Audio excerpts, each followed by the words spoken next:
গল্পের বাক্স চ্যানেলে আপনারা শুনছেন কথা সাহিত্যিক আবুল বাশারের লেখা একটি উপন্যাস ফুল বউ।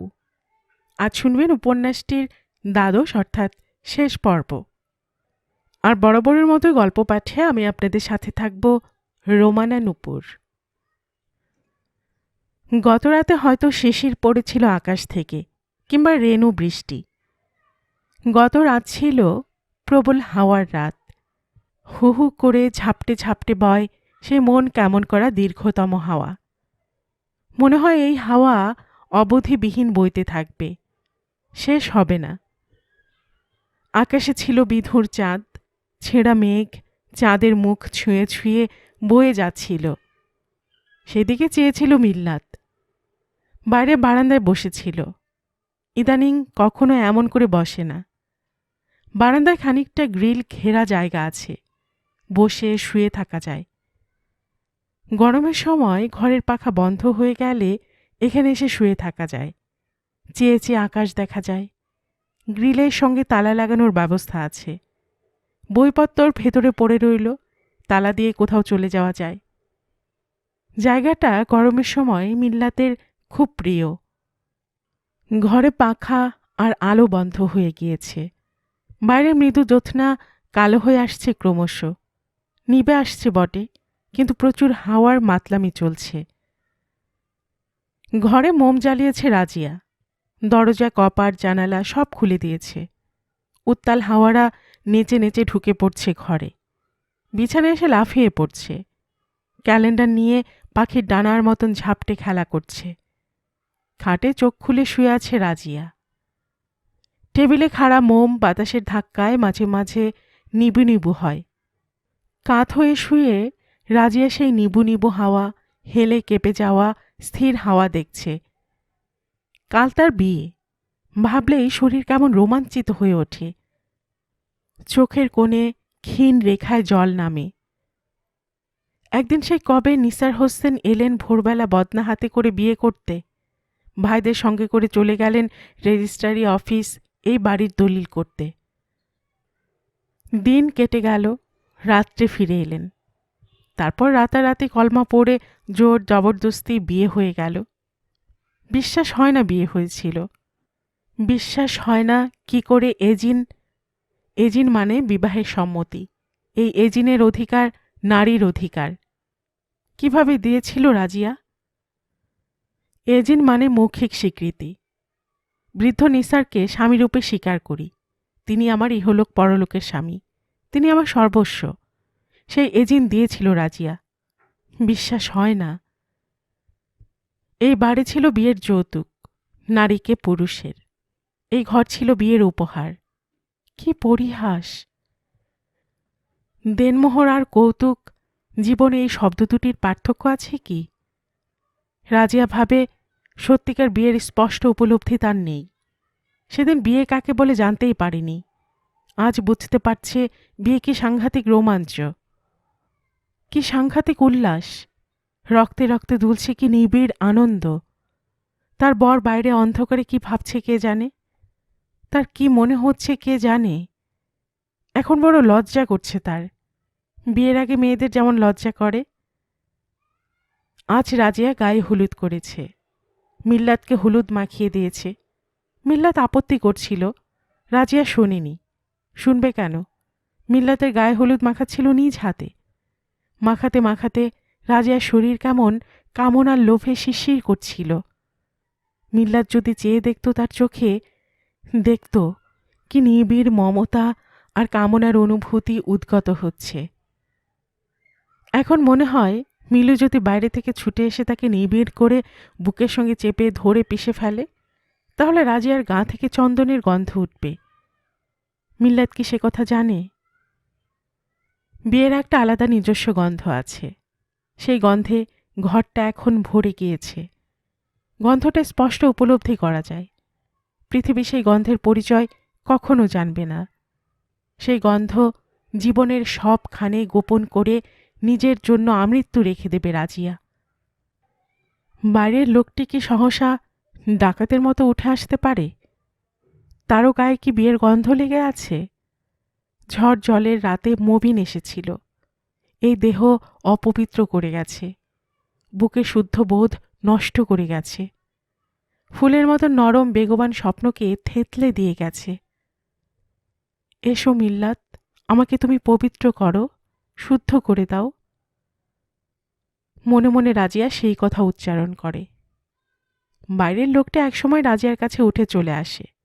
শাহিদ রাজিয়ার কাছে বসে। লোকটির চোখে চেয়ে দেখে রাজিয়া। তাই তো, যা ভেবেছিল তাই। লোকটি তাকে স্পর্শ করে, ধীরে ধীরে চুম্বনের জন্য মুখ নামায়। রাজিয়া চমকে উঠে বসে, বলে, না, এখন নয়, আজ নয়, কাল সব দেব, সব পাবে তুমি। কেন নয়, আজ কেন নয়? এসো, তোমার সব অবরোধ ভেঙে দিই। তোমার দেহে সংস্কার জড়িয়ে আছে, রক্তে ভয় ঢুকে আছে। এসো, তোমাকে নির্ভয় করি, মুক্তি দেই। এসো না। মিল্লাত রাজিয়াকে আকর্ষণ করে। রাজিয়া বলে, না, আজ নয়, কাল, কাল সব দেব, সব পাবে। আজ একটু ধৈর্য ধরো, একটা রাত, একটা মাত্র রাত। নিজেকে ছোট করো না। আশ্চর্য! মিল্লাত আশ্চর্য হয়। সে কথা মুখেও বলে, বলে, জানো, তোমাকে আমি জোর করতে পারি, পারি না? পারো, নিশ্চয়ই পারো, তুমি তো পুরুষ। তবু বলছি আজ নয়। কেন নয়? না। কেন? জানি না কেন, তবু নয়। যাও, বাইরে যাও। তাড়িয়ে দিচ্ছ? আমি কিন্তু যাব না। ইস! হ্যাঁ, যাব না আমি। কেন যাব? আমি কোনো অন্যায় করছি না। করছো, বিয়ের আগে এসব ঠিক না। তাই নাকি? নিশ্চয়ই। তুমি তো মবিন নও মিলু, তুমি যে অনেক বড়। আমাকে কিন্তু তুমি খুব ছেলেমানুষ বানিয়ে ফেলেছ। যা বলবে তাই শুনতে হবে? কেন? আমি চাই না তুমি এতটুকু ছোট হও। এতে ছোট হওয়ার কি আছে? আছে, তুমি বুঝবে না। আমাকে ছেড়ে দাও। গম্ভীর শোনায় রাজিয়ার কণ্ঠস্বর। না, ছাড়ব না। ছাড়তেই হবে, ছাড়ো। সব এক, সব পুরুষই এক, বড় ছোট সবাই। যাও, চলে যাও, নইলে তোমাকে আমি বেঁধে রেখে আসব। বেঁধে রেখে আসবে? কোথায়? কেন? মিল্লাত ভয়ানক অবাক হয়ে যায়।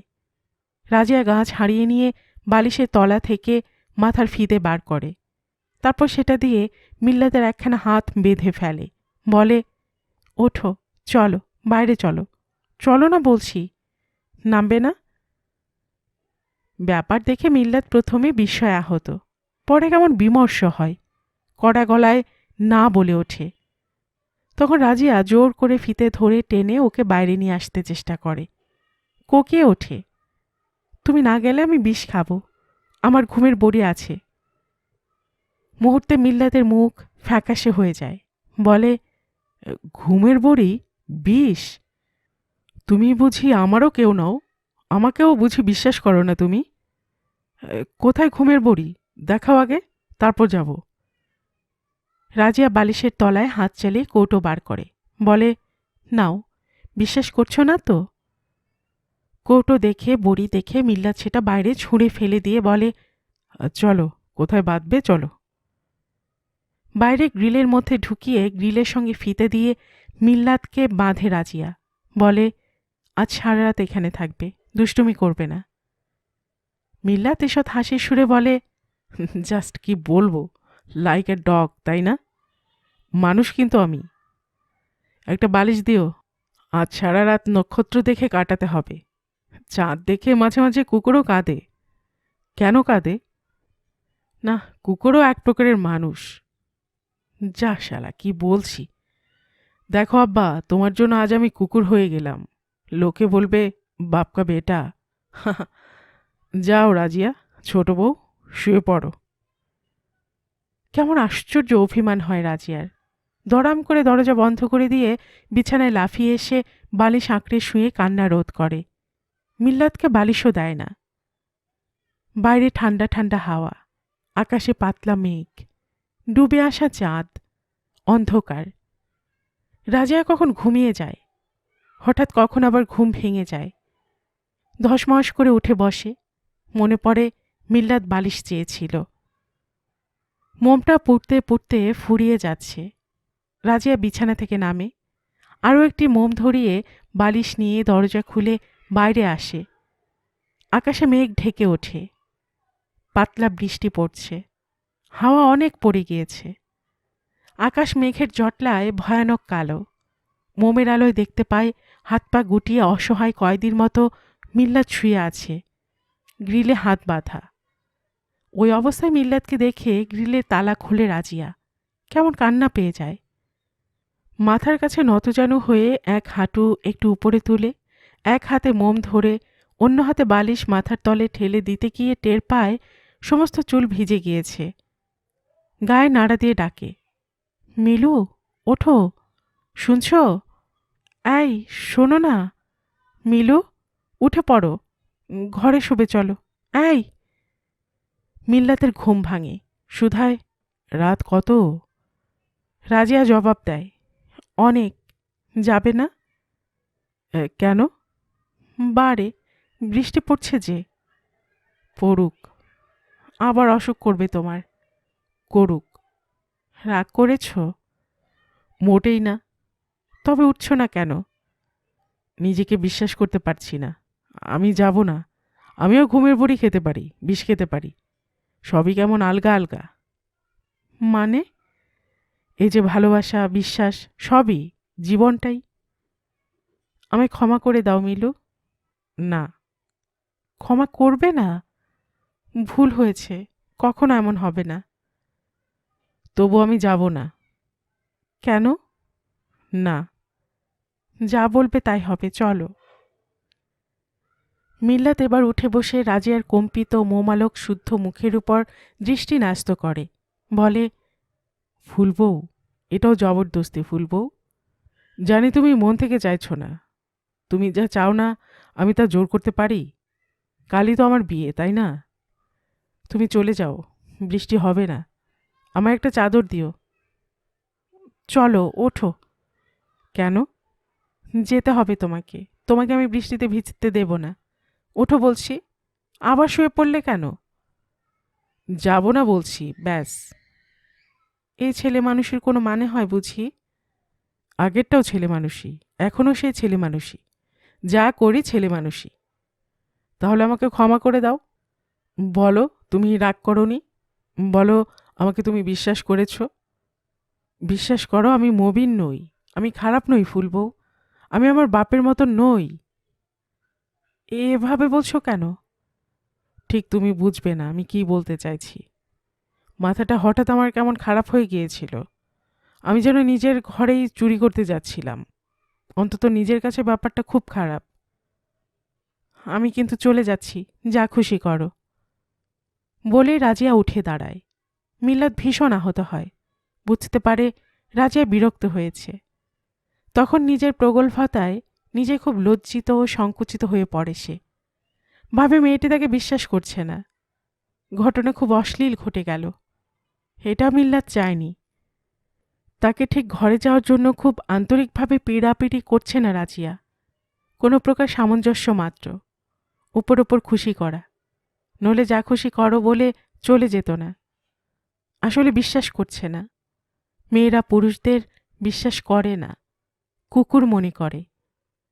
ধর্ষণের পর কোনো মেয়েই কোনো পুরুষকে বিশ্বাস করতে পারে কি? পারে না। ভাবতে ভাবতে বালিশ নিয়ে আচমকা উঠতে যায় মিল্লাত। হাতে বাঁধন আছে, খেয়াল থাকে না। হাতে টান পড়ায় টাল সামলাতে না পেরে গ্রিলে আঁচড়ে পড়ার মতন হয়। কপাল ঠুকে যায়। গ্রিলে থরথরানি শব্দ হয়। ইস! মুখে একটা আর্ত শব্দ করে মিল্লাত। ঘর থেকে রাজিয়া শুনতে পায়। মিল্লাত টান দিয়ে বুঝতে পারে ফিতে বেশ শক্ত। আরও জোরে টেনে ছিঁড়ে ফেলে। ঘরে এসে ঢোকে। মোমবাতিটা টেবিল থেকে তুলে এনে রাজিয়ার হাতে দিয়ে বলে, দেখো তো কপালটা কেটে গেল কিনা। রাজিয়া দেখে কপালটা একটুখানি ফুলে উঠছে। বুঝতে পারে আরও ফুলে উঠবে। বাতিটা খাটের পায়ার মাথায় বসায়। তারপর তীব্র বেদনা আর সুতীব্র কামনার মিশেল হয় বুকের মধ্যে। নিজেকে আর স্থির রাখতে পারে না। পায়ের কাছে নত যেন মিলুকে খাটে দুপা ঝুলিয়ে বসে আছে রাজিয়া। মিলুর মাথাটাকে বুকের কাছে দুহাতে জড়িয়ে টেনে নেয়, গলায় বুকে ঘনিষ্ঠ করে চেপে ধরে। দুই চোখে অদ্ভুত আশ্লেষ লিপসার অশ্রু গড়িয়ে পড়ে। সমস্ত শরীর কেঁপে কেঁপে ওঠে, বারবার কেঁপে কেঁপে ওঠে। অদ্ভুত নিষ্পিষ্ট বেদনা বুককে প্লাবিত করে পাক দিয়ে দিয়ে ওঠে। সমস্ত সংস্কার শরীর থেকে ছিঁড়ে যেতে থাকে। প্রতিটি রক্তকণিকা কানাকানি করে ছড়িয়ে ছুটে বেড়ায় ধমনীতে। মবিনের তীব্র যৌন প্রহারে ঘৃণিত দেহখানি শুদ্ধ হতে থাকে। গলায় চাপা বিয়বল শরীর কোনো ভাষা না পেয়ে কেবল আদুরে সাঁত ছড়িয়ে দেয়। উদ্গত হয় আকুল ব্যাকুল করা স্বপ্নের কেন্দ্রগুলি, যা শারীরিক। সব ফুটে ওঠে, খুলে যায়। পাগলের মতন রাজিয়া মিল্লাতের গলায় চুম্বন করতে থাকে। চুম্বনের শব্দে যন্ত্রণা মিশে গিয়ে কেমন অদ্ভুত অলৌকিক হয়ে ওঠে ঘরখানি। আসলে যন্ত্রণার মধ্য দিয়ে যন্ত্রণার উপশম হয়, হতে থাকে। গলা থেকে মুখ তুলে রাজিয়া কপালের ফুলে ওঠা স্থানে ঠোঁট চেপে ধরে। উষ্ণ ব্যথিত দুই ঠোঁট মিল্লাতের যন্ত্রণায় কোমল এক স্পর্শ বুলিয়ে চলে। মিল্লাতের মাথার চুল দুহাতে আঁকড়ে ধরেছে রাজিয়া, খামচে ধরেছে।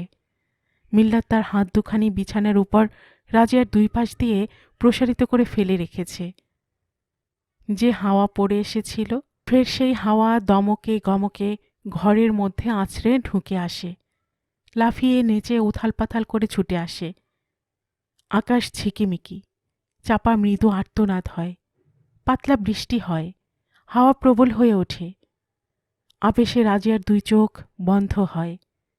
দুই চোখ খুলে থাকে মিল্লাত। রাজিয়া কপাল থেকে ঠোঁট তুলে মিল্লাতের গালে গাল চেপে ধরে।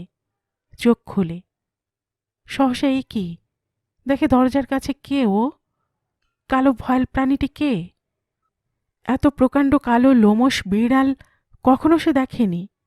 কখন নিঃশব্দে এসেছে, বুনো বর্বর ভয়ঙ্কর বিভৎস। কি খুঁজছে অমন করে? কি চায় ও? কেন এলো? ভয়ে রাজিয়া চিৎকার করে ওঠে। দুঃস্বপ্নে ভয় পেলে যেমন করে মানুষ। কি হলো?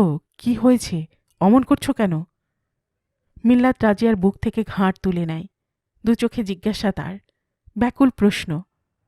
রাজিয়া খুব জোরে মিল্লাতকে বুকের সঙ্গে চেপে ধরে। মুখ দিয়ে আকুল অস্ফুট না না করে ওঠে সে। কেবলই না বলে, আরো ঘনিষ্ঠ করে জড়িয়ে ধরে। কে যেন মিল্লাতকে ছিনিয়ে নেবে মনে করে। দেয়ালে ক্যালেন্ডার ঝাপটায়, ছটফট করে ঝাপটাতে থাকে। কালো বেড়াল অন্ধকারে ফিরে যায়। রিয়াজ খেতে বসে। পলিথিনের পাটি পেতে দিয়েছে নবীনা। নবীনা স্নান করেছে, নতুন ব্লাউজ শাড়ি পরেছে। তাছাড়া স্নানের পর মেয়েরা যতটুক যা মুখে গন্ধ মাখে করেছে নবীনা। ফর্সা মুখের উপর উজ্জ্বল হয়ে ভাসছে ভীষণ লাল টকটকে গোল বড় টিপ। স্বল্প ভেজা চুলের মধ্যে যাকে বলে কেশদাম। এলানো সেই কেশান্ধকারে লুকিয়ে আছে মোহিনী সুবাস। গতকালের পুরনো তেলের গন্ধ, আসলে চুলের গন্ধ। কোনো পারফিউমের গন্ধ কখনোই পারফিউমের গন্ধ শুধু নয়। মেয়েদের শরীর অনুপাতে সেই গন্ধ নারী দেহে মিশে এক একটি বৈশিষ্ট্য অর্জন করে। সেই বিচারে নবীনার নিজস্ব সুঘ্রাণ আছে, সেটি রিয়াজের নাকে এসে ঢুকছে। খাবারের থালায়, ভাতে, মাংসের ঝোলে সেই গন্ধ ভাসছে, এক ধরনের শীতল গন্ধ। বিজ্ঞানের চোখে পাউডার বা ক্রিমের বা তেলের মিশ্রিত গন্ধ। সবটাই দেহের আধারে স্ফুট, ফলে কবির চোখে দেহের গন্ধ। রিয়াজ সেই দেহের গন্ধ পাচ্ছিল। নবীর গায়ের নিজস্ব গন্ধ ছিল, উম্মতেরও থাকে। বারবার নবীনাকে চেয়ে দেখতে অতএব ইচ্ছে করছিল রিয়াজের, অথচ রিয়াজ হ্যাংলার মতন চেয়ে দেখতে পারে না। খাবারের থালায় চোখ নামিয়ে রাখে। সামনে পিঁড়িতে বসে গভীর আগ্রহে নবীনা রিয়াজের ভাত খাওয়া দেখছে। ভাত মাখা, মুখে তোলা, খাওয়ার মধ্যে কোনো তৃপ্তি আছে কিনা ইত্যাদি। শুধালো, রান্না কেমন হয়েছে? রিয়াজ বলল, ভালো। তারপর বলল, মা আমাকে লুকিয়ে চুরিয়ে খেতে দিত। মা সবসময় আমাকে নিয়ে বিড়ম্বিত ছিল। সে বোধহয় নিজেও মনে করতে পারত না আমি তার সত্যিকার ছেলে। কেমন একটা অপরাধীর ভাব ছিল মায়ের। বুঝলেন, আমি কখনো ভালো করে খেতে পারিনি। কখনো কোথাও ভালো কিছু খেতে পেলে মায়ের কথা মনে পড়ে। কেন পড়ে বুঝতে পারি না। আপনি মাঝে মাঝে এসে এভাবে আমাকে রান্না করে খাওয়াবেন? আপনি চলে আসবেন, দ্বিধা করবেন না। আসব। ঠিক, আপনি এলে খাওয়া দাওয়াটা বেশ হবে, তাই না? রিয়াজ মাথা দুলিয়ে মৃদু মৃদু হাসতে হাসতে খেয়ে যায়। হঠাৎ নবীনা আশ্চর্য এক প্রশ্ন করে বসে। আচ্ছা রিয়াজি, আমার মতন মেয়েকে নিয়ে আপনার কোনো ভাবনা হয় না? জন্ম থেকে আপনি সমাজের কাছে অপরাধী। আমারও কি অপরাধ কম? ভাবি কেন যে জন্মেছিলাম। গতরাতে আমার আত্মহত্যার ইচ্ছে হয়েছিল। মাঝে মাঝে, সত্যিই বলছি, মরে যেতে ইচ্ছে করে। আচ্ছা, যারা আত্মহত্যা করে তারা কি খুব নিষ্ঠুর? দেখুন, আমার একটা বাচ্চা আছে তো, মরে গেলে সবাই নিন্দে করবে। ছেলেবেলা থেকেই আমার খুব নিন্দের ভয়, অথচ নিন্দে মন্দই কপালে জুটেছে। কেউ কখনো আমার প্রশংসা করেনি। আমি করব, আমি আপনার প্রশংসা করব, অজস্র প্রশংসা করব, রান্নার প্রশংসা করব, যদি চান রূপেরও সুখ্যাতি করব, এমনকি আপনার দুর্ভাগ্যের প্রশংসা করব, নিশ্চয় করব। কেন? রিয়াজ হকচুকিয়ে যায়। টানা মন্ত্র পড়ার মতন সে বলে যাচ্ছিল। মনে হলো, তাই তো, কেন সে করবে? কি ব্যাপার? কেন সে প্রশংসা করবে খেয়ালই করেনি। মুহূর্তে সে অসহায়তা তার চোখে মুখে ফুটে উঠল। নবীনা ফের শুধালো, কেন বলুন? রিয়াজ আমতা আমতা করে। না, মানে প্রশংসা কেন করব? সেটা তো আপনার পাওনা বলেই করব। কিন্তু মনে রাখতে হবে, আমাদের অস্তিত্ব প্রশংসার নয়, নিন্দারই। তাই আমরা পরস্পর পরস্পরকে প্রশংসা করব। কেউ নেই আমাদের, তাই বলে আমরা ছোট একটা খুব নিচু সংকীর্ণ সমাজের প্রশংসার কাঙাল নই। আমার প্রশংসায় যদি আপনার মন ভরে ওঠে, তবে আমি প্রতিদিন আপনার প্রশংসা করতে পারি। তাই বুঝি? নিশ্চয়। এবার মাথা নিচু করে খুব দ্রুত খেতে থাকে রিয়াজ। একটু পর শুধায়, আপনি কখন খাবেন? খাবো। অতিথি থাকলো পড়ে আমি দিব্যি কেমন খেয়ে যাচ্ছি। আমি অতিথি নই, আমি বন্ধু। বটে। নই বুঝি? নিশ্চয়ই। তবু আপনার সংশয় আছে মনে হচ্ছে। কেন? সত্যি বলবো? 100 বার বলবেন, কেন নয়? রিয়াজ আপন মনে খেয়ে যেতে থাকে। শুধায়, বলুন, বলছেন না কেন? বলি, আর দুটো ভাত দেই? ভাত দেয় নবীনা, অল্প করে, কারণ বেশি করে একসঙ্গে ভাত দিলে বেশি খাওয়ানো যায় না। রিয়াজ ভাবে, ভাত কি হাঁড়িতে নেই? শুধায়, ভাত আছে তো? আছে। আরও দেব, আগে খেয়ে নিন। আর নয়, এই শেষ। আচ্ছা, কথাটা কোথায় ছাড়লেন? সংশয়। হ্যাঁ, সংশয়। কেন? বলবো? দ্বিধা কিসের, বলুন না। আমি বাঘ ভালুক নই, বলে ফেলুন। আরে যার জন্মেরই ঠিক নেই সে একটা মানুষ নাকি? আপনি বড় দুঃখ পেয়েছিলেন। জন্ম কি আপনাকে দুঃখ দেয়? দেয়, ঘেন্না হয়। আমি অশুচি, লোকে সেই চোখেই দেখেছে। মা বিড়ম্বিত ছিল, মায়ের বড় লজ্জা ছিল নবীনা। যাকগে, বলুন আপনার কথা, সংশয় কেন? কারণ বড় মানুষ যারা, তাদের দয়া বেশি, ভালোবাসা কম। কারণ করুণা, দয়া এসব প্রায় সর্বত্রগামী সহজ, ভালোবাসা নয়। বইতে পড়েছি। তাই নাকি? হ্যাঁ, ভালোবাসা ছাড়া তো বন্ধুত্ব হয় না। কিন্তু বড় মানুষটা কে? আপনি। রিয়াজ চোখ তুলে চমকালো, তারপর কেমন করে হেসে ফেলল। বলল, আরে ধুর, কিসে আর কিসে, তামার শিশে। কোথায় বড় মানুষ আর কোথায় রিয়াজ, একটা পাপী লোক। না, কক্ষণও না। গলায় জোর দিয়ে বলে ওঠে নবীনা। নই? প্রশ্ন করে রিয়াজ। না, কিছুতেই না। রিয়াজ আবার ম্লান করে হাসে, একটু থেমে থাকে, গম্ভীর গলায় বলে, বন্ধুত্ব বড় দুর্লভ বস্তু নবীনা। জানি। হজরত নবী ছিলেন আল্লাহর বন্ধু। এটা একটা খুব বড় ধরনের কনসেপশন, আইডিয়া। ঈসা ছিলেন খোদার পুত্র, কিন্তু নবী ছিলেন দোস্ত। মুসলমান ভাইয়েরা ব্যাপারটা ঠিক বোঝেনি। তাহলে বলুন, আপনি আমারই মতন রাজিয়ার বিয়েকে, মিলুর বিয়েকে সমর্থন করেন? কোনো একটা বিষয়ে দুজনের সমান আবেগ, পরিমাণগত প্রায় একই উচ্ছ্বাস, কিংবা আবেগ তরঙ্গের দুই চূড়ায় প্রায় অবিকল শীর্ষ সমতা ছাড়া বন্ধুত্ব সার্থক হয় না, গড়েও ওঠে না, টেকেও না। নবীনার সমস্ত উজ্জ্বল মুখ মুহূর্তে কালো হয়। ভাত তুলে দিতে দিতে হাত কাঁপে। থালায় ভাত নামিয়ে দিয়ে দেখে ভাতের কাড়ার গায়ে একটা লম্বা চুল জড়িয়ে গিয়েছে। বিয়ের সমর্থন যে মুখকে কালো করেছিল, চুল সেই মুখকে রক্তশূন্য করে দেয়। থালাখানা সঙ্গে সঙ্গে নিজের দিকে টেনে নেয় নবীনা। প্রায় চিৎকার করে ওঠে, না! অবরুদ্ধ গলা কেমন আর্তনাদ করে ওঠে। রিয়াজ স্তম্ভিত। নবীনা বলে, কখনো এমন হয় না রিয়াজজি, কোনো দিন হয়নি, বিশ্বাস করুন। আপনি উঠুন, খেতে হবে না। রিয়াজ অগত্যা কী করবে ভেবে না পেয়ে উঠেই পড়ে। হাত ধুয়ে ফেলে, হাত মুছে ফেলে, পাশের ঘরে চলে যায়। চিন্তা করে, চুল পড়ল কেন? চুল নিশ্চয় চালের মধ্যে ছিল, কিংবা কিভাবে পড়ল? নবীনা বড় ভালোবেসে খেতে দিয়েছিল, বড় আনন্দ পেয়েছিল সে, কিন্তু কোথা থেকে চুল উড়ে এলো? ভারী তুচ্ছ একটা চুল, অথচ কি সাংঘাতিক অভদ্র। মানুষের জীবনে ট্র্যাজেডির মতন গোপনচারী, অদৃশ্য, আকস্মিক। সমস্ত মুখ মেয়েটির নিবে গিয়েছিল।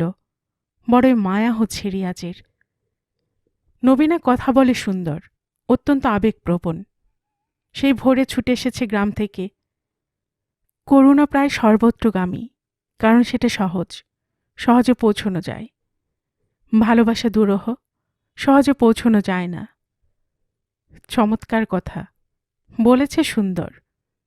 কোথায় পড়েছে নবীনা?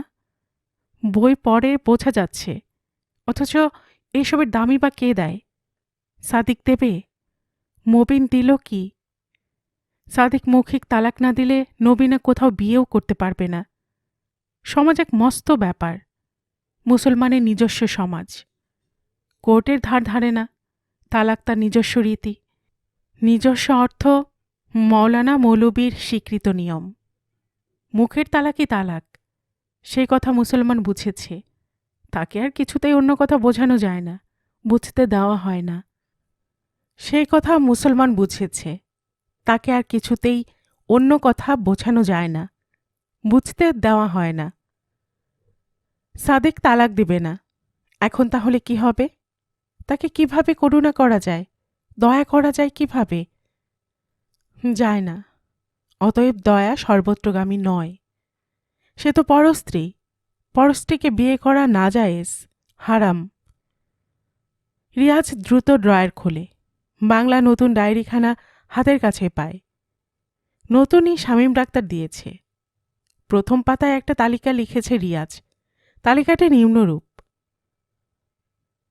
মোহারেমাত বা অবৈধ নারী, যাদের বিবাহ করা নিষিদ্ধ।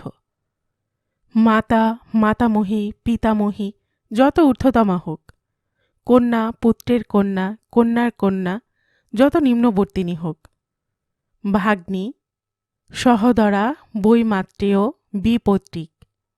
ফুফি, পিতার ফুফি, দাদার ফুফি, সহোদরা হোক বা বৈমাত্রেয়। খালা, পিতার খালা, দাদার খালা, সহোদরা হোক বা বৈমাত্রেয়। শাশুড়ি, নানি শাশুড়ি, দাদি শাশুড়ি ইত্যাদি।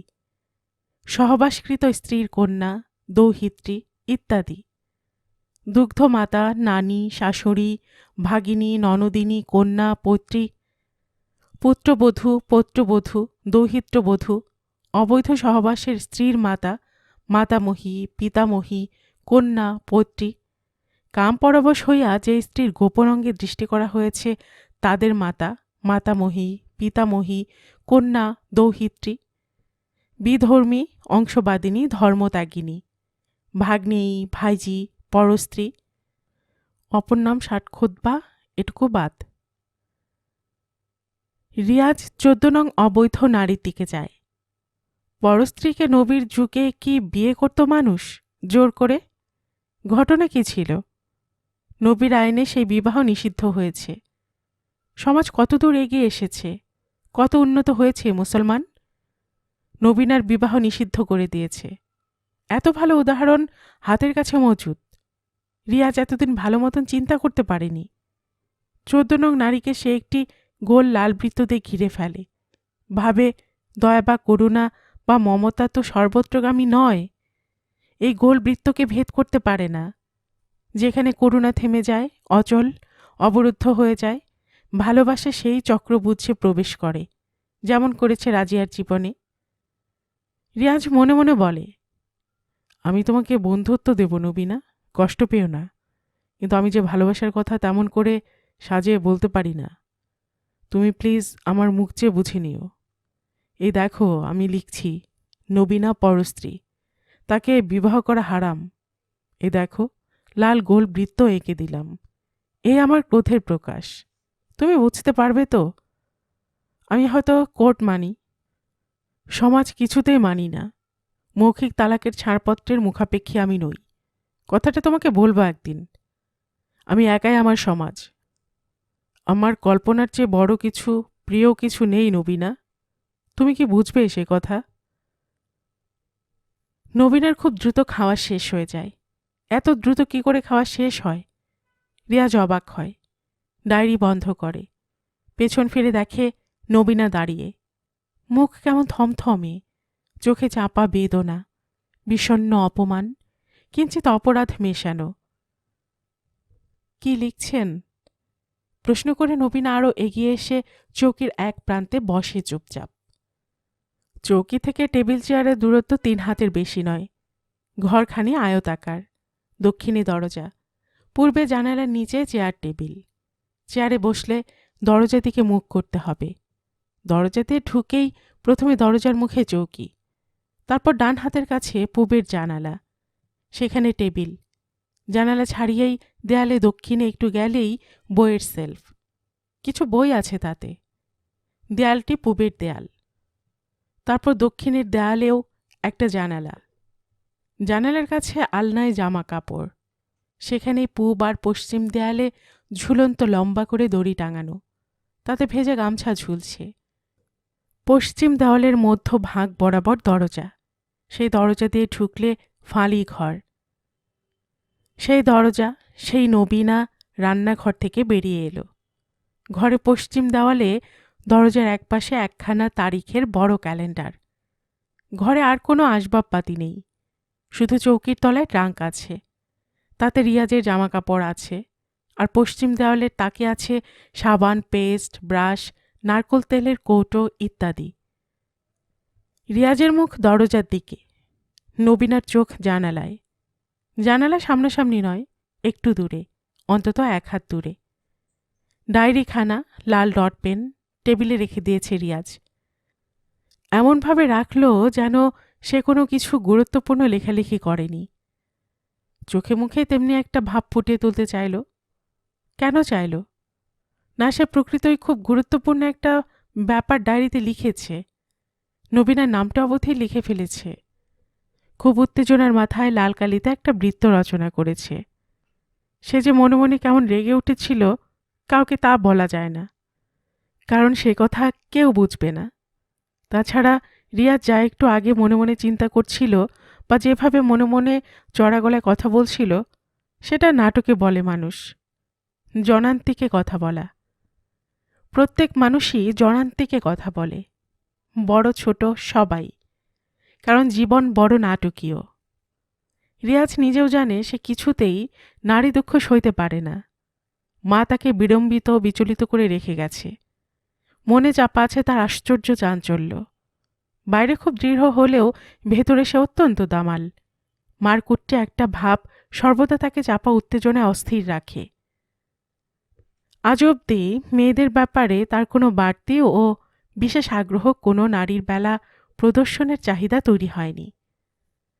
একটু আধটু কারোকে ভালো লাগলেও গ্রন্থের চেয়ে সেই নারীকে কেন্দ্র করে চিন্তা করার অতিরিক্ত অবকাশ তার ব্যক্তিত্বের পক্ষে ঝুল মনে হয়েছে। বেমানান বহর যেন বা, সেটা একটা কাঁচা কাজ মনে হয়েছে। অথচ সে প্রেমকে খাটো চোখে দেখে না। তবে মননের চর্চা করতে করতে যা কিছু জটিল, যত দুরূহ, সেখানে তার আকর্ষণ অনুভব করেছে সে। মানুষ বা নারীর বেলাতেও তার কোনো ব্যতিক্রম নেই। আজ সে কথা আরও স্পষ্ট হয়। রাজিয়া ও মিল্লাতের প্রেম জটিল বলেই সুন্দর, বেশি টানে। নবীনা জটিল না হলে সে মনোযোগী হতো না। মানুষ আসলে তার বিচারের এক একটি জটিল অঙ্ক। মানুষটির গঠনে কোনো ভুল না থাকলে তার উত্তর সম্ভব, সমাধান সম্ভব। রিয়াজ একথা মনে প্রাণে বিশ্বাস করে। অতএব সে মনে মনে ঠিক করে ফেলে নবীনাকে বিয়ে করবে। সাদিক ছাড়বে না। রিয়াজও নাছোড়, কিন্তু কথাটা নবীনাকে মুখে ফুটে বলা ভারী শক্ত। তার এতটা বাধো হচ্ছে কেন বুঝে পায় না। মানে আসলে সে কি প্রেম করছে নাকি? ছেলেমেয়েরা যেমন করে, ছোট ছোট প্রেম, ছোট কথা, ছোট ব্যথা, ছোট দুঃখ। রবীন্দ্রনাথের গল্প যেমন শেষ হয়ে হইল না শেষ, সেই রকম। কি আশ্চর্য! একটা সামান্য চুল নিয়ে মানুষের জীবনে কি অদ্ভুত সব ঘটনা হয়। লোকে বিশ্বাস করবে না, কিন্তু ঘটনা তাই ঘটে গিয়েছে। মুখটা কি থমথমে, কি বিষাদ, কি তীব্র আকুলতা। কতই না খারাপ করছে মন। সবকিছু যেন তার ব্যর্থ হয়ে গিয়েছে। নবীনার। রিয়াজ নবীনাকে বারবার চেয়ে দেখে। মনে পড়ে এই চুল মায়ের জীবনকে সত্যিই ব্যর্থ করে দিয়েছিল। কিন্তু নবীনার জীবন ব্যর্থ হতে পারে না। ভাবে রিয়াজ, চিন্তা করে। এবং চিন্তা করে কি সে লিখছিল সেটা বলা দরকার। রিয়াজ কিন্তু জবাব না করে চেয়ার ছেড়ে উঠে রান্নাঘরে চলে যায়। হাঁড়ির ঢাকনা তুলে দেখে অনেক ভাত। কিছুই খায়নি মেয়েটা। রিয়াজের সত্যি অত্যন্ত খারাপ লাগে। সব কেমন এঁটো আর বিশৃঙ্খল অবস্থায় পড়ে রয়েছে। এ ঘরে এসে জানতে চায়, আপনি খাননি? নবীনা অন্যমনস্কের মতো মাথা নেড়ে জানায় সে খেয়েছে। রিয়াজ ভাবে মেয়েদের মনটা ভারী অদ্ভুত। কিসে কাঁদে, কিসে দুঃখ পায় বোঝা যায় না। কেন রাগ করে তারাও বোঝে না। রিয়াজ বলে, খেয়েছেন তার প্রমাণ তো কোথাও দেখলাম না। নবীনা হেসে ফেলে। পেট চিরে দেখাতে হবে বুঝি? খেয়েছি বলছি তো। কতটুকু খেয়েছেন? হাত প্রসারিত করে নবীনা হাসতে হাসতে দেখায়। এই এত খেয়েছি, বিশ্বাস হয় না বুঝি? না। আপনি এত কম খেলেন, চুল পড়েছিল বলে বোধ হয়। নবীনা কিছুক্ষণ গম্ভীর মুখে চুপ করে থেকে বলল, আমি ওর বেশি খাই না, বেশি খেতে পারি না। কেন? বারে লজ্জা করবে না? বলে নবীনা খিলখিল করে হেসে ওঠে। রিয়াজ ফের চেয়ারে বসে বিস্মিত হয়, আহত হয়। বলে, ভাগ্যই খারাপ বুঝলেন। আমার আসলে চুলের গল্প তো কিছুতেই ছাড়ে না। ওটা ট্র্যাজেডি। নবীনা সহসা নিজেকে অন্যদিকে দরজার দিকে ঘুরিয়ে ফেলে, বিমুখ হয়। তারপরও শরীর কান্নায় থরথর করে কাঁপতে থাকে। রিয়াজ হতভম্বের মতন চেয়ার ছেড়ে নবীনের কাছে আসে। চিন্তিত গলায় শুধায়, কি হলো, কি হয়েছে বলুন, অমন করছেন কেন? নবীনা আরও কেঁপে ওঠে। রিয়াজ বলে, সামান্য চুল, আপনি দিলেন না তখন, আমি ভাতগুলো খেয়ে নিতাম। এতে এত কান্নার কি আছে? আপনি ছেলে মানুষ নন, বাচ্চা মেয়ের মতন কাঁদতে শুরু করলেন। আরে বাবা, আপনার দোষ তো কিছু নেই। কে বলেছে আমার দোষ নেই? কেন এমন হবে বলুন? কেন হলো বলুন না? ধরা ভাঙা, কান্নাপিষ্ট, রুদ্ধ কম্পিত কণ্ঠস্বর নবীনার। ভীষণ অবুঝ হয়ে গিয়েছে। কোনো কথা সে শুনতে চায় না, কাঁদতে চায়। রিয়াজ আরও হতভম্ব হয়ে বলে, হতে পারে, কেন হবে না? চুল তো চোখে দেখা যায় না। যায়, কেন আমি দেখতে পাইনি? নবীনা যেন হাহাকার করে ওঠে। রিয়াজ ভাবতে চেষ্টা করে, মা কি সেদিন এই ধারা হাহাকার করে উঠেছিল? কেমন করে কেঁদেছিল মা? নবীনা যেমন কাঁদছে। রিয়াজ বলে, সাদিকের পাতে চুল পড়ে না বলে আপনি দুঃখ করছিলেন। আজ তবে অমন করছেন কেন? কি হয়েছে আপনার? আমাকে কি বলা যায় না? না রিয়াজি, না, বলা যায় না যে। আপনি বুঝবেন না, কেউ বুঝবে না। সব কেমন হয়ে গেল। বলতে বলতে নবীনা কান্নায় ভেঙে পড়ে। বিছানায় মাথা নিচু করে সিজদার মতন লুটিয়ে যায়। রিয়াজ নির্বাক। নবীনাকে শিশুর মতন কেঁদে যেতে দেখে। মনে হয় মেয়েরা কোথাও না কোথাও ভীষণ রকম অপরিণত, বহু যত্নে নিজেদের অসহায় করে রাখে। তাই বলে অমন করে কাঁদতে হবে? রিয়াজ কিছুতেই নবীনার মধ্যে প্রবেশ করতে পারে না। এ যেন অঙ্কের উত্তর জেনে ফেলে অঙ্ক কষতে গিয়ে অঙ্ক ভুল করা। মনে হয় সহজ, কিন্তু জীবন তখন অঙ্কের বাইরে চলে গিয়েছে। রিয়াজ চুলের মধ্যে ভুল কোথায় বুঝতে পারে না। নবীনা কাঁদছে, অথচ কান্নার গূঢ় কারণ চেনা যায় না। কিন্তু তাকে বড় নিরাশ্রয় মনে হয়। তাকে সান্ত্বনা দিতে ইচ্ছে করে রিয়াজের। পারে না, ভাষা পায় না। কি বলবে, কেমন করে বলবে, বুঝে পায় না। ফলে সে টেবিলের কাছে ফিরে গিয়ে চেয়ারে বসে পড়ে। চেয়ারে বসে নিরুপায় রিয়াজ লাল ডট পেন নাড়াচাড়া করে, ডায়েরির পাতা উল্টায়, বন্ধ করে। শেষে টেবিলের ড্রয়ার টেনে শব্দ করে ফেলে। সে শব্দে নবীনা মৃদু চমকে কান্না থামায়। সেজদা থেকে শরীর খাড়া করে তোলে, আঁচলে চোখ মোছে। আস্তে আস্তে কান্নার দেহি গমক স্তিমিত হয়ে থেমে আসে। এত ইমোশনাল মেয়ে রিয়াজ আগে দেখিনি। নবীনাকে তার এই মুহূর্তে ভীষণ ভালো লাগে, কিন্তু সে কথা বলা যায় না। ড্রয়ার খুলে সে পেন আর ডায়েরি রেখে দেয়। তারপর উঠে গিয়ে নবীনার দেওয়া নতুন জামা কাপড় পরতে শুরু করে। নবীনা আস্তে আস্তে ঘাড় ঘুরিয়ে রিয়াজকে দেখে। ওর কান্না থেমে গিয়েছে, চোখ আর ঝাপসা নয়। রিয়াজ যে বেরোচ্ছে বুঝতে পারে। রিয়াজ আয়নায় নিজেকে দেখে, নিজে নিজেই বলে, বাহ। তখন নবীনার ঠোঁটে ঈষৎ হাসি রেখায়িত হয়। তারই দেওয়া পোশাক পরল রিয়াজ, খুশি হয়েছে। নবীনা জানতে চায়, কখন ফিরবেন? পথ অনেকখানি, ফিরতে কিছু দেরি হবে। আপনি কি বাক্স নিয়ে ও বাড়ি চলে যাবেন? সন্ধ্যা হবে, মৌলবীকে সঙ্গে করে ফিরব। গোকুল মৌলবী খুব ঢিলে সাইকেল চালায়, তাছাড়া লোকটা খ্যাপা, যাই যাই করেই 5 দণ্ড লেকচার শোনাবে। অন্যদের বলিনি, গোকুলই সাহসী। ভেবেচিন্তে একটা খ্যাপা পাগলকে রাজি করাতে পেরেছি। সব শুনে ও কি বলল শুনবেন? বলল। রিয়াজ কথা বন্ধ করে 1 মিনিটের 10 ভাগের 1 ভাগ সময়ে চুলে দাড়িতে চিরুনি চালিয়ে নেয়। পকেটে পেন গুছতে গিয়ে ডায়েরিখানা সঙ্গে নেবে কিনা স্থির করতে পারে না। পরে কি ভেবে না নিয়েই ড্রয়ার বন্ধ করে দেয়। বলে, সাঁওতালরা এই ধারা বিয়ে হামেশাই করে রিয়াজি, সেইটা ওদের চল, কিন্তু মুসলমান করে না। নবী সেইটা হারাম করে গিয়েছেন, কিন্তু আপনার বেত্তান্ত অন্য ধারা, সেটা একটা ফ্যাচাং হয়ে গিয়েছে। কথা শুনে মনটা বড়ই ভিজে যায় গো। ছেলের বউকে নিয়ে বসায় যে মুরব্বী, তার গায়ের গোস্তে পাকা হয় বুঝলেন। 2 সপ্তাহ আগে মাধালিপুরে এই ঘটনা হয়েছে, কিন্তু মুসলমানের ঘেন্নাটা খুব কম। পরে শুনেছি সেই ছেলের হাত ধরে নয়া বহু রাতারাতি বর্ডার পার হবেই। বুড়া এখন হাদিস কুরআন তুলে গাল দিয়ে বেড়াচ্ছে, সেইখানে তামাশা লেগে গিয়েছে। কিন্তু আপনারা লেখাপড়া শিখেছেন, গণ্যমান্য বলে ভয় করছেন। আপনার এটা তামাশা নয়, একটা গুরুতর ঘটনা। সবই বুঝছি, আসবেন। থামল রিয়াজ, তারপর বলল, সাইকেলটা ভাড়া করতে হবে, যেতে হবে, ফিরতে হবে, ততক্ষণ। নবীনা বলল, আমি একাই থাকব, অপেক্ষা করব। আমার ভয় করবে, কিন্তু রাজিয়ার ভয় তো আমার নেই।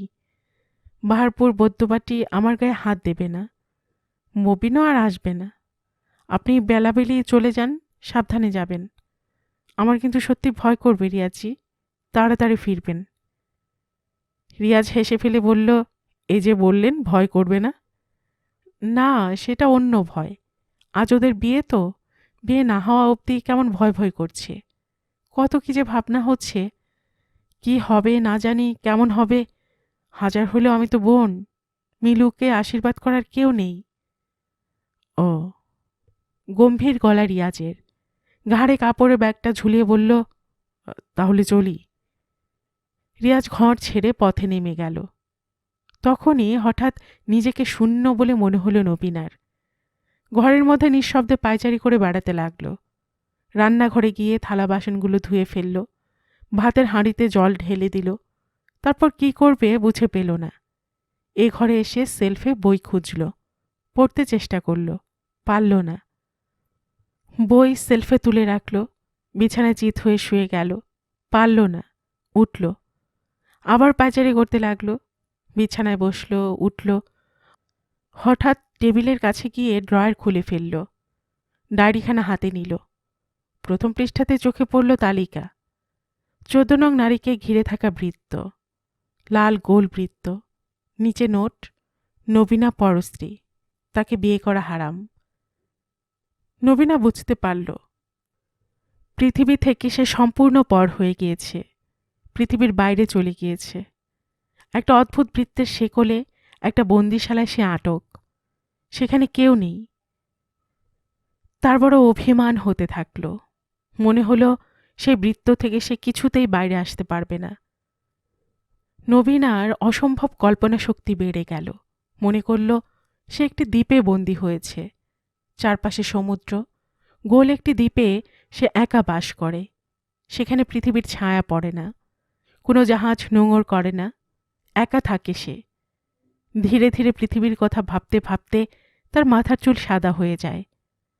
আল্লাহ কোনো ফেরেশতাও তার জন্য পাঠায় না, কেউ আসে না, এবং নবীনা মনে করতে পারে না এই দ্বীপে কেন সে বন্দী হল। তবে মানুষ তাকে ঘেন্না করে ফেলে গেছে। সেই মানুষের দলে বোধহয় রিয়াজও ছিলেন। নবীনার মনে হয় তিনি ছিলেন, হয়তো ঠিক বোঝা যায় না ছিলেন কিনা, কেউ বলে দেয় না তিনি ছিলেন কিনা। তারপর কি হবে?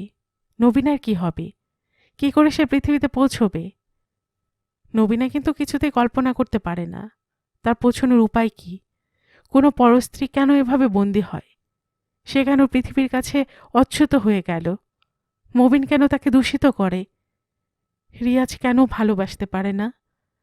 বাপ কেন অমন করে তাদের অসহায় করে দেয়? কেন রাজিয়াকে ঠাট্টার মোহরানা দিয়ে পরিহাস করে? মিল্লাত কেন রাজিয়াকে ভালোবাসল? রিয়াজ কেন ওদের সমর্থন করল? জীবনটা এরকম হলো কেন? নবীনার সন্তানের কি হবে?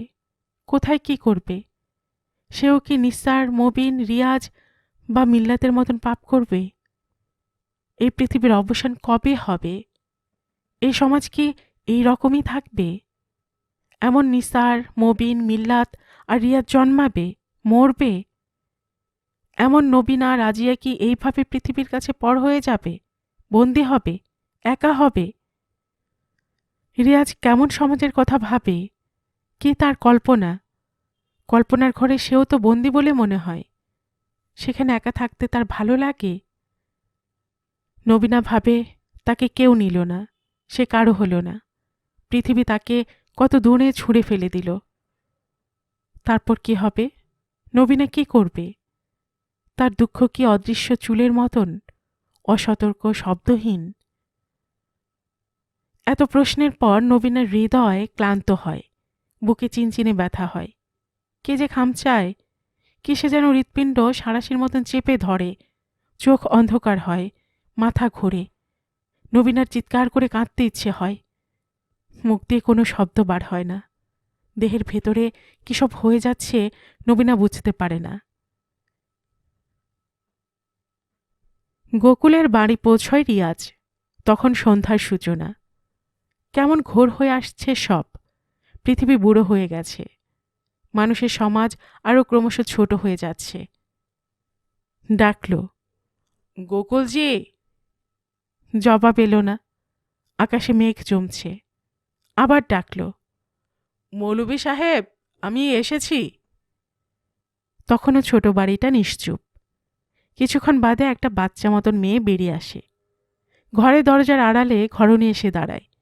বাচ্চাটা জানায়, আব্বাজি নাই।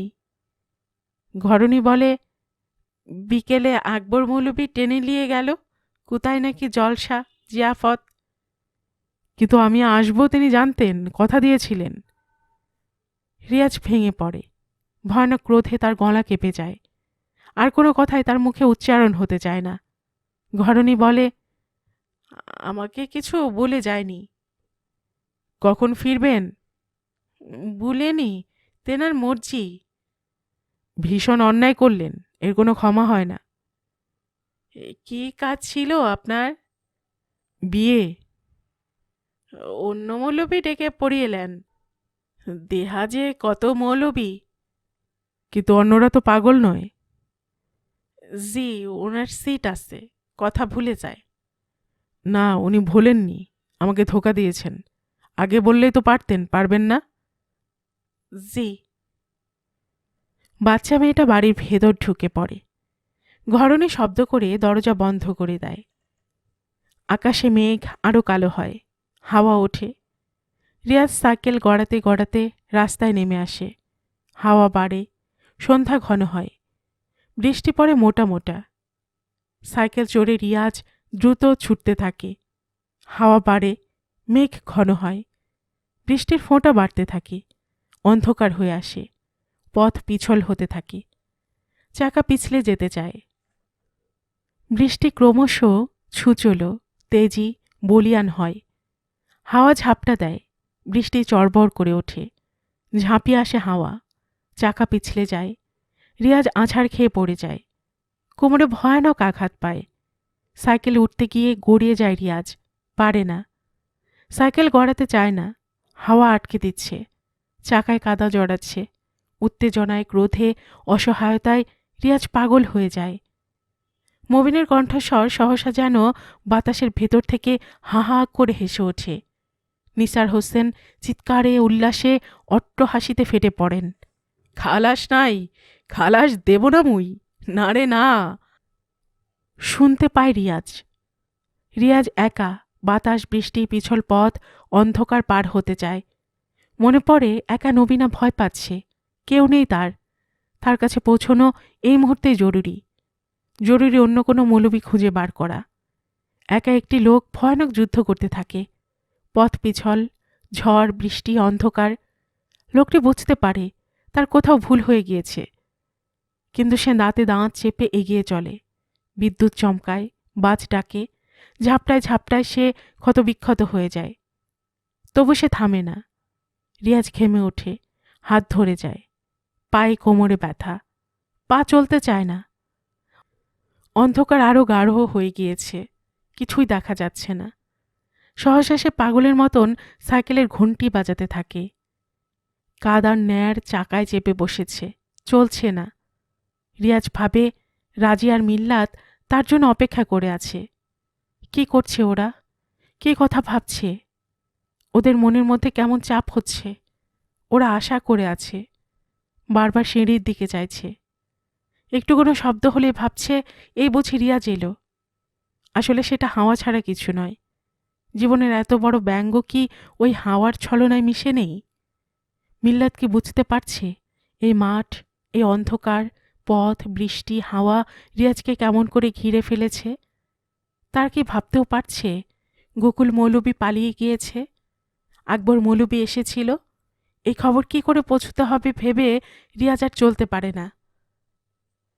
কিন্তু রিয়াজ তখনও এগিয়ে চলে। প্রকাণ্ড মাঠ, জনবসতিহীন বিশাল প্রান্তর, বৃষ্টির মধ্যে এক ফোঁটা পোকার মতন ক্ষুদ্র মানুষ। তবু মানুষ তো। থামে না। হাওয়া থামে, বৃষ্টি থামে, শহরে পৌঁছয় রিয়াজ।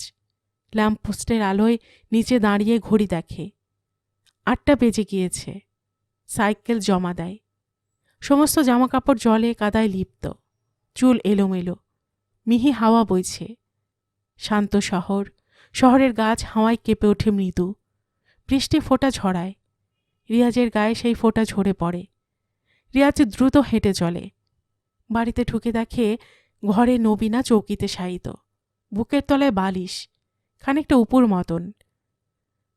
একটা হাত বালিশের ওপর দিয়ে নিচের দিকে চৌকি ছাড়িয়ে বাইরে ঝুলছে, অন্য হাতটি কোলের কাছে জড়ো।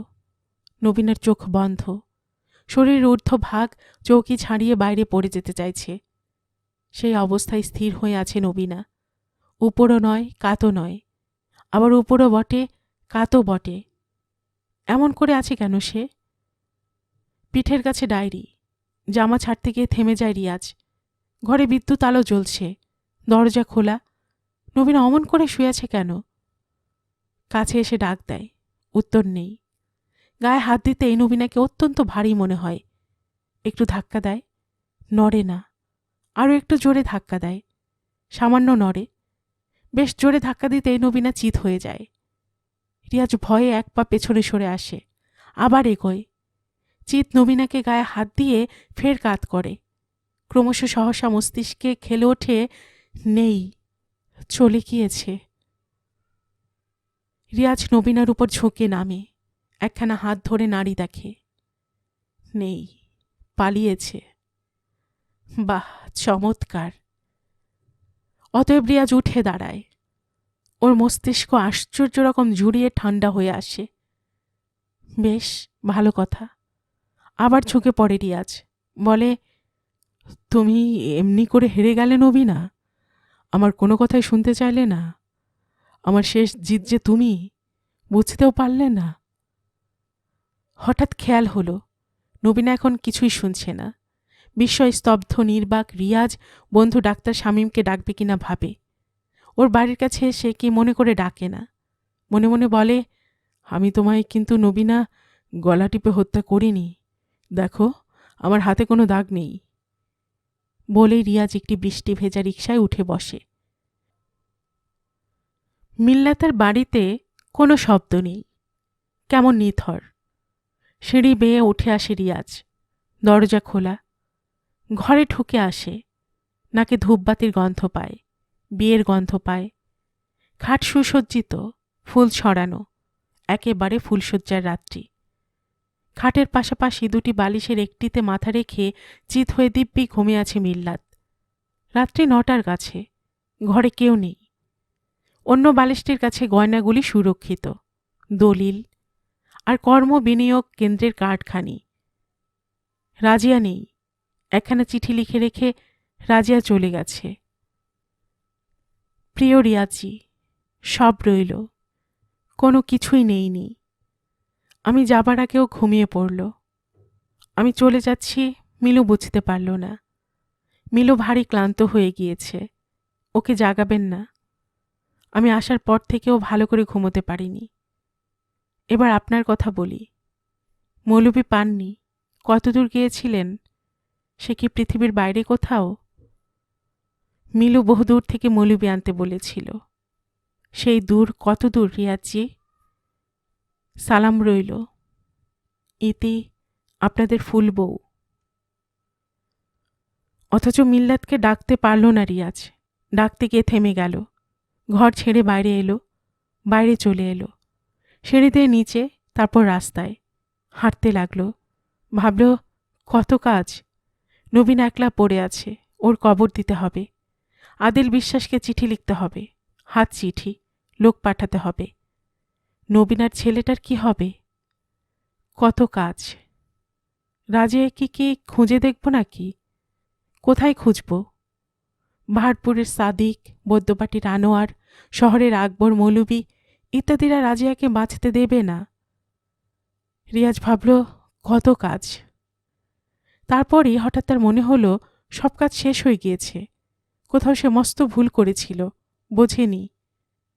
পৃথিবীতে কিছু কল্পনা থাকে যা কল্পনার মধ্যেই সুন্দর। মানুষের সেই ব্যক্তিগত বিশ্ব কেউ দেখতে পায় না। তা একার, তা একান্ত, তা একটি পৃথিবী বিচ্ছিন্ন দ্বীপ, তা একটি দুর্গ। তারই বাসিন্দা রাজিয়া, মিল্লাত ও নবীনা। সেটি একটি স্বপ্নের ইতিহাস, স্বপ্নেরই যুদ্ধ। ভাবছিল রিয়াজ। পৃথিবী থেকে উড়ে গিয়ে একটি হাদিস কোরআন বোঝায় মোবিনদের মেধা ও প্রতিভাপূর্ণ বোমারু জাহাজ নিঃশব্দে সেখানে বোমা নিক্ষেপ করে ফিরে এলো। আর নবীও বুঝি এক অলীক স্বপ্ন। আর তারপর সেই কল্পনা, সেই দ্বীপ ও দুর্গ সমুদ্রের অন্ধকারে ডুবে গেল। সেটি আবার একদিন রিয়াজের মনে ভেসে উঠবে, কারণ রাজিয়াকে ফের খুঁজে পাওয়া সম্ভব, সম্ভব নবীনাকেও। রিয়াজ বিশ্বাস করে সুন্দর ও সত্য মৃত্যুহীন। তা ব্যক্তিগত বিশ্বে বেঁচে থাকেই, মরে না। মুসলমানের মাটি আর বিটির লড়াই পৃথিবীকে দূষিত করতে থাকে, কোরআন আর হাদিসকে ক্লান্ত করতে থাকে। বিধ্বংসী বোমারও জাহাজ উঠতে থাকে। বৃষ্টি হয়, ঝড় হয়, অন্ধকার পথ পিছল হয়, বাজ ডাকে, বিদ্যুৎ চমকায়। স্বপ্নের মানুষ ভুল জিহাদ করেও আবার ভুল বিদ্রোহের দিকে ছুটে যায়, থামে না। যেমন থামে না রিয়াজ। চলতে চলতে রিয়াজের অকস্মাৎ মনে হয় মবিন তাকে বিয়ের নেমন্তন্ন করবে, বড় ধুমধাম হবে। পৃথিবীতে এসব উৎসব চলতে থাকবে, নিসারের উৎসব, বিবাহ, খালাস, তালাক ইত্যাদি। মবিনের রোমাঞ্চ, ধর্ষণ, নবীনার মৃত্যু, রাজিয়ার নিরুদ্দেশ, এসবই পৃথিবীতে ঘটবে। আর হয়তো খুব অলক্ষ্যেই সেই স্বপ্নের দ্বীপ ভেসে উঠতে থাকবে, থাকবেই। রিয়াজ এগিয়ে চলল, ছুটতে থাকল, দৌড়তে শুরু করল। কবরে শোয়ানোর আগে নবীনার গালে আলতো করে একটি সশ্রদ্ধ চুম্বন সে এঁকে দিতে চায়। বড় দেরি হয়ে যাচ্ছে। গল্পের বাক্সবাই রোমানানুপুর চ্যানেলে এতক্ষণ আপনারা শুনছিলেন কথাসাহিত্যিক আবুল বাশারের লেখা একটি বিখ্যাত উপন্যাস ফুলবউ এর দ্বাদশ অর্থাৎ শেষ পর্ব। আর এতক্ষণ গল্প পাঠে আমি আপনাদের সঙ্গে ছিলাম রোমানা নুপুর।